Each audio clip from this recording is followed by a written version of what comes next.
I'm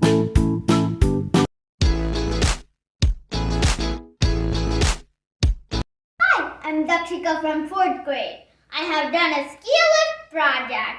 A skilift is used to transport small objects from one place to another, just like a real skilift transports skiers from bottom of a mountain to the top. Steps to build.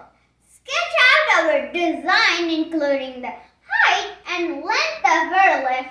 Next, install our support pole at even space at the lift line. Make sure it is strongly fixed so it can hold the weight and deal with movement. Install our pulley system.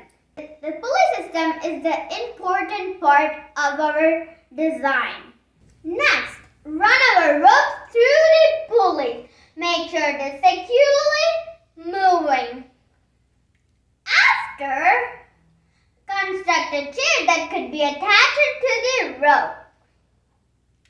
Then, conduct several tests before using it to operate smoothly and safely.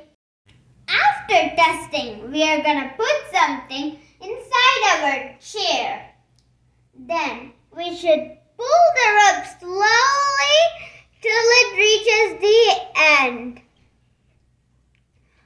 Our lift is completely finished. By utilizing a pulley system, we have created an effective method to transport small objects from the start to the end. Thank you.